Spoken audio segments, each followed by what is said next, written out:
చాలామంది చెప్తున్న మాట ఏంటంటే అపార్ట్మెంట్లో పిల్లలు గొడవ భరించలేకపోతున్నాము, అన్ని లక్షలు పెట్టి సొంత ఇల్లు కొనుక్కున్నాం కానీ ఎవరికి చెప్పుకోవాలో కూడా అర్థం కాని పరిస్థితి. ఈ తల్లిదండ్రులు ఉన్నారు అని అంటే పిల్లల్ని ఆ రకంగా వదిలేస్తారు కానీ కనీసం కొంచెం కూడా భయం అనేది చెప్పరు. ఒకవేళ పిల్లలు కదా అని మనం బెదిరించి మనం ఏదైనా చెప్తే మా పిల్లల్ని బెదిరిస్తారా, మా పిల్లల్ని తిడతారా అని అంటూ మళ్ళీ ఇంటి మీదకి గొడవకు వస్తున్నారు. అసలు ఈ పిల్లల్ని ఎలా భరించాలో మాకు అర్థం కావట్లేదండి అని చాలామంది చెప్తున్నారు. ఒక ఆవిడ చెప్తున్నారు, వాళ్ళ అపార్ట్మెంట్లో పిల్లలు క్రికెట్ బాల్ పెట్టి కొట్టేయడము, సరే ఫోన్లే పిల్లలు అన్నాక ఆడుకుంటారులే అని చాలాసార్లు అడ్జస్ట్ అయిపోయారంట. వాళ్ళ పాప ఉంటే వాళ్ళ పాపని ఇంట్లోకి వచ్చి మరి జుట్టు పీకేయడం, లేదంటే మట్టి తీసుకొచ్చి వాళ్ళ పాప మీద పోసేయడము, డోర్లు పెట్టుంటే వచ్చి కాలింగ్ బెల్ ఊరికే నొక్కడము, మళ్ళీ ఎవరు నొక్కారా అని చెప్పేసి తలుపు తీసేసరికి పారిపోయి వెళ్ళిపోవడము, ఇంటి ముందర ముగ్గు వేసుకుంటే వచ్చి చేరిపేస్తూ ఉంటారంట. చూడండి, ఇలాంటి కోతి చేష్టలు పిల్లలు చేశారనుకోండి ఎంత కోపం వస్తుంది చెప్పండి. ఒక్కసారి చూస్తాం, 2 సార్లు చూస్తాం, 3 సార్లు చూస్తాం, పిల్లలే కదా పోన్లే తెలియదని సర్దుకుపోతాం. కానీ ప్రతిసారి ఇలాగే చేశారనుకోండి ఎంత చిరాకు పడతారు ఎవరైనా సరే. మరి తల్లిదండ్రులు కూడా పిల్లలకి భయం చెప్పుకోవాలి కదా. మన పిల్లల్ని ఎవరైనా ఏదైనా తిట్టారు అంటే మనం గొడవకి వెళ్ళిపోతాం. కానీ మరి పిల్లలు చేసే ఈ కోతి చేష్టల గురించి ఎవరికి చెప్పుకోవాలి? పోనీ అక్కడ నుంచి ఖాళీ చేసి వెళ్ళిపోదామని అంటే సొంత ఇల్లు లక్షలు పోసి కొనుక్కొని ఎక్కడికి వెళ్ళిపోతారు? అలాగే సీనియర్ సిటిజన్స్ ఉంటారు, పాపం వాళ్ళకి ఆరోగ్యం సరిగ్గా ఉండదు, ఎప్పుడు మందులు వేసుకుంటూ ఉంటారు, లేవలేరు, కూర్చోలేరు, పాపం ఏదో ఇంట్లో ఉండి రెస్ట్ తీసుకుంటూ ఉంటారు. పిల్లలు వచ్చి ఈ రకంగా గోల్ చేస్తే వాళ్ళు ఎక్కడికి వెళ్ళిపోవాలి? చూడండి, అపార్ట్మెంట్ అని అన్నప్పుడు కొంచెం అందరి గురించి కూడా ఆలోచించాలి. చాలామంది అంటూ ఉంటారు, ఇన్ని లక్షలు పెట్టి ఇల్లు కొనుక్కొని పిల్లలు ఆడుకోకుండా ఎలాగా, పిల్లలు ఎక్కడికి వెళ్లకుండా ఎలాగా, పిల్లల్ని ఏం చేయాలి, ఇంట్లో కూర్చోబెట్టుకుంటే ఎంతసేపు ఉంటారని ఇలా మాట్లాడే వాళ్ళు కూడా ఉంటారు. ఒక్కటి అర్థం చేసుకోండి, ఇప్పుడు అపార్ట్మెంట్ అని అన్నప్పుడు అందరూ కలిసి అక్కడ ఉన్నప్పుడు ప్రతి ఒక్కరూ ఓనర్లే. ఎందుకంటే అందరూ లక్షలు పోసి డబ్బు పెట్టి కొనుక్కున్న వాళ్ళే. మీకెన్ని హక్కులు ఉన్నాయో వాళ్ళకు కూడా మా సొంత ఇల్లు అని వాళ్ళు కూడా అలాగే మాట్లాడతారు. అలాంటప్పుడు పక్క వాళ్ళకి ఎప్పుడు కూడా ఇబ్బంది కలగకూడదు. పిల్లలు అన్నాక అల్లరి చేస్తారు, చేయకుండా ఉండరు, కానీ వాళ్ళని కంట్రోల్ చేసుకునే పద్ధతి కూడా ఉంటుంది. ఇప్పుడు స్కూల్ నుండి పిల్లలు రాగానే ఏం చేస్తారండి, బ్యాగులు అక్కడ పాడేస్తారు, లిఫ్ట్లో కిందకి పైకి తిరుగుతారు, కిందకి వెళ్ళిపోయి ఓ అరుపులు కేకలు ఆడుకుంటూ ఉంటారు. కానీ అలా ఆడుకుంటే పర్వాలేదు. కానీ ఇలాంటి కోతి చేష్టలు చేశారనుకోండి, పక్క వాళ్ళ పిల్లలు జుట్లు బీకేయడం, మట్టి తీసుకొచ్చి పోసేయడం, కొట్టేయడము, లేదనంటే వాళ్ళ బొమ్మలు లాగేసుకోవడము, లేదనంటే ఇగో ఇలా కాలింగ్ బెల్ నొక్కడం, ముగ్గులు చెరిపేయడం, ఇలాంటివి కనుక పిచ్చి పిచ్చి పనులు చేశారనుకోండి అప్పుడు ఎవరిని అనాలి? తల్లిదండ్రులకి చెప్పాలి కదా. తల్లిదండ్రులు కూడా పిల్లల్ని పట్టించుకోకపోతే ఇంకా ఎవరు పట్టించుకుంటారు? నాన్న ఇలాంటి తప్పులు చేయకూడదు, తప్పు అలా ముగ్గు చెరపకూడదు కదా, అలా బెల్ల కొట్టకూడదు కదా, క్రికెట్ ఆడేటప్పుడు కూడా జాగ్రత్తగా ఆడుకోవాలి, బాల్ అనేది పక్క వాళ్ళ ఇంట్లోకి వెళ్ళకూడదని ఇలాంటి విషయాలన్నీ పిల్లలకి చెప్పాలి. పిల్లలు ఏ పనన్నా చేశారనుకోండి, కాకి పిల్ల కాకి ముద్దు అని అన్నట్టు పిల్లలు ఏ కోతి చేష్టలు చేసినా తల్లిదండ్రులకు ముద్దుగా అనిపిస్తుంది. కానీ అందరికీ అలా అనిపించదు కదా. మన పిల్లలు మనకు ముద్దు అవ్వచ్చు, కానీ పక్క వాళ్ళ పిల్లలకి అది ఎంత చిరాగ్గా అనిపిస్తుంది. తల్లిదండ్రులు కూడా కొన్ని విషయాలని పిల్లల్ని ఖండించాలి. పిల్లలు అలా చేస్తున్నారని మీకు ముద్దుగా అనిపించవచ్చు, కానీ అవి రేపొద్దున్న పెద్ద అయిన తర్వాత కూడా ఇలాగే కోతి చేష్టలు చేశారనుకోండి అవి ఎంత ఇబ్బంది కలుగుతాయి, ఎవరికి నష్టం? మీ పిల్లల భవిష్యత్తే కదా దెబ్బతింటుంది. అలాగే ఆవిడ చెప్తున్నారు, మా ఇల్లు అద్దెకిద్దామని అంటే అద్దెకొచ్చే వాళ్ళని కూడా వాళ్ళ దగ్గరికి వెళ్ళి ఈ ఇంటికి ఇంత రేట్ లేదు, ఈ ఏరియాలో ఇంత రెంట్ లేదు, మీరు ఈ ఇంట్లోకి రాకండి అని చెప్పేసి చెప్తున్నారంట. ఈ చాడీలన్నీ ఎందుకండి? రెంట్ ఇచ్చుకునే వాళ్ళు ఉండేది వీళ్ళు, మధ్యలో మీకెందుకు ఆ బాధ? ఇలాంటివి లేనిపోని చాడీలు ఎందుకు చెప్పడం? గతంలో కూడా ఎవరన్నా ఇల్లు అమ్ముతానంటే అక్కడికి వచ్చి పక్కింటి వాళ్ళు వచ్చి చెడగొట్టేసేవారు. ఈ ఇల్లు ఇంత రేట్ ఉండదు, ఈ ఇంట్లో ఇది బాగోలేదు, వాస్తు బాగోలేదు, వాటర్ సరిగ్గా రాదు, ఇక్కడ ఈ ఇబ్బందులు ఉన్నాయి, ఆ ఇబ్బందులు ఉన్నాయని ఏదో ఒకటి చెప్పి వచ్చిన బేరాన్ని చెడగొట్టేసేవారు. ఇప్పుడు అద్దెకి వచ్చే వాళ్ళని కూడా రాకుండా చేసేస్తున్నారు. మరి ఇంటి ఓనర్లు ఏమైపోవాలి చెప్పండి? రెంట్కి వచ్చేవాళ్ళు వాళ్ళ అవసరం కొద్దీ వాళ్ళు వస్తారు, వాళ్ళకి నచ్చితే వస్తారు, లేకపోతే లేదు. కానీ ఇలా లేనిపోని చాడీలు చెప్పడం ఎందుకు? అదే కనుక మన సొంత ఇంట్లోకి ఎవరైనా వచ్చి పక్క వాళ్ళు చెప్పారనుకోండి మీకు ఎంత కోపం వస్తుంది? అలాంటివి కూడా కొద్దిగా ఆలోచించండి. ఆ ప్లేస్లో మనం ఉంటే మన పరిస్థితి ఏంటనేది కూడా ఆలోచించుకొని పక్క వాళ్ళ మీద నేరాలు చెప్పడం, చాడీలు చెప్పడము ఇలాంటివి మానేయండి.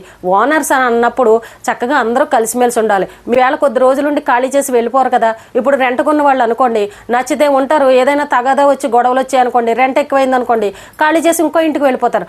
మీరు సొంత ఇల్లు అన్నప్పుడు ఎన్నో లక్షలు పోసి ఇల్లు కొనుక్కున్నప్పుడు జీవితకాలం మీరు అక్కడ ఉండాల్సిన వాళ్ళు అయ్యుండి ఇలా సొంత ఇల్లు వాళ్ళతోనే ఇలా తగాదాలు పెట్టుకుంటే ఎక్కడికి వెళ్ళిపోతారు చెప్పండి?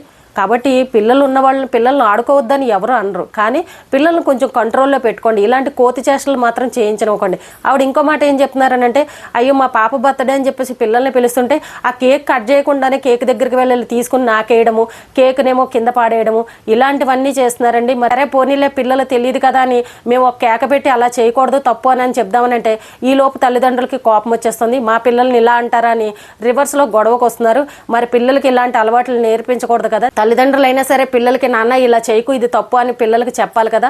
ఇంటి నుంచి బయటకు వచ్చేటప్పుడు పిల్లలకి ఏం చెప్తారో తెలియదు, కానీ పిల్లలు అన్నీ వచ్చి ఇలాంటి కోతి చేష్టలు చేస్తున్నారు. ఎవరికి చెప్పాలండి? మేము ఏదైనా చెప్దామనంటే వాళ్ళకి కోపం వస్తుందని ఒక ఆవిడ చెప్తున్నారు. చూడండి, పిల్లలు అన్నాక అల్లరి చేస్తారు. కొంతమంది పిల్లలు చెప్పగానే వింటారు, కొంతమంది పిల్లలు వినరు. ఇప్పుడు ఏదైనా బర్త్డే పార్టీకి వెళ్తున్నారు అనుకోండి, పిల్లల్ని మనం ఇంటి దగ్గర రెడీ చేసి వెళ్ళరండి అని ఏదో ఒక చిన్న గిఫ్ట్ ఇచ్చి పంపిస్తాం. అక్కడికి వెళ్ళాక పిల్లలు ఎలా ఉండాలి అని అనేది మీరు ఇంటి దగ్గరే పిల్లలకి చెప్పి పంపించాలి. నాన్న కేక్ కట్ చేసేంత వరకు మీరు కేకుల దగ్గరికి వెళ్ళడం కానీ, కేక్ ముట్టుకోవడం కానీ ఇలాంటివి చేయకండి, వాళ్ళు పెట్టినప్పుడే మీరు తీసుకోండి అని చెప్పాలి. అలాగే అక్కడ హ్యాపీ బర్త్డే ఎలా చెప్పాలి, పిల్లలతోటి హ్యాపీ బర్త్డే సాంగ్ ఎలా పాడాలి, ఇలాంటివన్నీ కూడా మీరు ఇంటి దగ్గరే పిల్లలకి చెప్పాలి. అలాగే చక్కగా అల్లరి చేయకుండా చక్కగా కూర్చోండి, అందరితోటి మాట్లాడుకోండి. ఏది కూడా వాళ్ళ ఇంట్లో ముట్టుకోవద్దు, కింద పడేయద్దు, పగలగొట్టడం ఇలాంటివి చేయకండి. ఎక్కడ కూడా అల్లరి చేయడం అలాంటివి చేయొద్దు. మనం వేరే వాళ్ళ ఇంటికి వెళ్ళినప్పుడు చక్కగా పద్ధతిగా క్రమశిక్షణగా ఉండాలని ఇలాంటి విషయాలన్నీ కూడా మీ పిల్లలకి చెప్పి పంపించాలి. ఏదో వాళ్ళు పిలిచారు, అందరూ వెళ్తున్నారు, మీరు వెళ్ళండి అనేసి ఏదో గొర్రెల మందలాగా పంపించేస్తే పిల్లలకి ఏం తెలుస్తాయి చెప్పండి? పక్క వాళ్ళ ఇంటికి వెళ్తారు, వాళ్ళ ఇంట్లో ఏదైనా వస్తువు పోగొట్టారు అనుకోండి, కింద పడేశారో ఏ పగిలిందో ఏదో జరిగిందనుకోండి, వాళ్ళు ఎంత బాధపడతారు?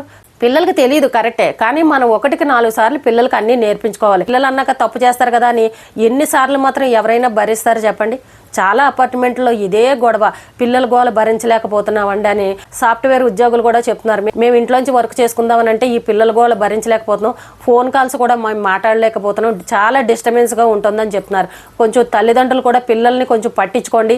మీ ఇంట్లో మీరెంత ఓనర్సో అక్కడ కొనుక్కున్న వాళ్ళు కానీ, రెంట్కున్న వాళ్ళు కానీ, రెంట్ పే చేసే అంతవరకు కూడా వాళ్ళు కూడా ఓనర్సే.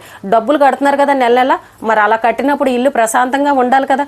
మరి మీ పిల్లలు వచ్చి ఇలా డిస్టర్బెన్స్ చేస్తే ఎంతసేపు అని వాళ్ళు భరిస్తారు? వాళ్ళు ఉద్యోగాలు చేసుకోవాలి కదా. కాబట్టి పిల్లల విషయంలో తల్లిదండ్రులు జాగ్రత్తగా గమనించుకోండి. చాలామంది ఆడవాళ్ళు ఏంటనంటే గ్రూపులు ఆడవాళ్ళు కూర్చొని ముచ్చట్లు పెట్టుకుంటూ ఉంటారు, పిల్లల్ని వదిలేస్తూ ఉంటారు. వాళ్ళు గోల చేసి రచ్చ చేసి కేకలు పెట్టేసి నానా రభస చేస్తూ ఉంటారు. పక్క వాళ్ళకి ఎంత ఇబ్బందిగా ఉంటుందండి. మరి మీరు అక్కడ కూర్చుని వాళ్ళు మీ ముచ్చట్లలో పడిపోతే పిల్లల్ని ఎవరు చూసుకుంటారు? కొంచెం వాళ్ళకి భయం చెప్పాలి కదా, లేదనంటే దగ్గర కూర్చొని ఆడించుకోవాలి కదా. ఇలాంటివి మాత్రం పట్టించుకోరు ఆడవాళ్ళు. ఏదైనా అంటే మీకు పిల్లలు ఉంటే తెలుస్తుంది, మీ పిల్లలు ఇలా అల్లరి చేయరా అని ఈ రకంగా రివర్స్లో దెబ్బలాడే వాళ్ళు కూడా ఉంటారు. పిల్లలు అందరికీ ఉంటారండి, అందరి పిల్లల మైండ్ సెట్ ఒకేలాగా ఉండదు. కొంతమంది బుద్ధిగా నిదానంగా ఉండే పిల్లలు ఉంటారు, కొంతమంది అల్లరి చేసే పిల్లలు ఉంటారు. కానీ మీరు చెప్పి మార్పించుకోవాలి. మన ఇంట్లో మనకి ఎంత అల్లరి చేసినా అది మనకు ముద్దుగానే ఉంటుంది. కానీ పక్క వాళ్ళ ఇంటికి వెళ్ళి అలాగే అల్లరి చేశారనుకోండి, 1 సారి 2 సార్లు 3 సార్లు చూస్తారు, 4వ సారి ఖచ్చితంగా మీకు చెప్తారు వచ్చి, ఏమండి మీ అబ్బాయి ఇలా చేశాడు, మీ అమ్మాయి ఇలా చేసింది, కొంచెం భయం చెప్పండి అని చెప్తారు. దాన్ని తప్పు పట్టకూడదు. మా పిల్లలే నువ్వు వంటావా అని చెప్పేసి వాళ్ళ మీదకి గొడవకు వెళ్ళకూడదు. అపార్ట్మెంట్ అని అన్నప్పుడు అందరూ కలిసికట్టుగా ఉండాలి. చిన్న గొడవలకే, పిల్లల గొడవలకి ఇలాంటి తగాదాలు పెట్టుకున్నారనుకో ఎక్కడికి వెళ్ళిపోతారు చెప్పండి? లక్షలు పోసి ఇల్లు కొనుక్కొని, అదేమన్నా అద్దిల్లా? ఒకళ్ళ మీద ఒకళ్ళు కుళ్ళులు పెట్టుకోవడం, రాజకీయాలు చేయడం, ఒకళ్ళ మీద ఒకళ్ళు చాడీలు చెప్పుకోవడం, ఆ కులం వాళ్ళతోనే మాట్లాడుకోవడం, గ్రూపులు, పంచాయతీలు, చాడీలు, ఇవి ఆడవాళ్ళ మధ్యన జరుగుతున్న పంచాయతీలు. ఒకళ్ళంటే ఒకళ్ళకి పడవపోవడం, ఏదైనా ఫంక్షన్ కానీ ఏదైనా జరిగిందనంటే వాళ్ళని పిలవకుండా మిగిలిన వాళ్ళందరినీ పిలవడం, ఇలాంటివన్నీ జరుగుతూ ఉంటాయి అపార్ట్మెంట్లో. ఎందుకు అలా చేస్తారు చెప్పండి? అందరూ కలిసికట్టుగా ఉండాలి కదా, అందరూ ఓనర్సే కదా. ఇరుగు పొరుగు అన్న తర్వాత ఎంత మంచితనంగా ఉండాలి. ఇలా ఒకరి మీద ఒకరు నేరాలు చెప్పుకొని ఇలా చేసుకుంటే ఏంటి ఉపయోగం? మీరు అక్కడ శాశ్వతంగా ఉండాల్సిన వాళ్ళు అలా గొడవలు పెట్టుకుంటే ఎక్కడికి వెళ్ళిపోతారు? చూడండి, ఇరుగు పొరుగు అన్నప్పుడు ఒకరికొకరు సాయం చేసుకోకపోయినా సరే ఒక మంచి మాట ఉండాలి, ఒక మంచి చిరునవ్వు ఉండాలి, కలిసిమెలిసి ఉండాలి. కానీ పిల్లలకి ఈ మంచి అలవాట్లు నేర్పించండి. మా పిల్లలు ఇష్టం వచ్చినట్టు చేస్తారు, మా ఇల్లు మా సొంత ఇల్లు, మేము ఎలా అయినా ఉంటామని చెప్పేసి ఇలా మొండిగా మాత్రం మాట్లాడకండి.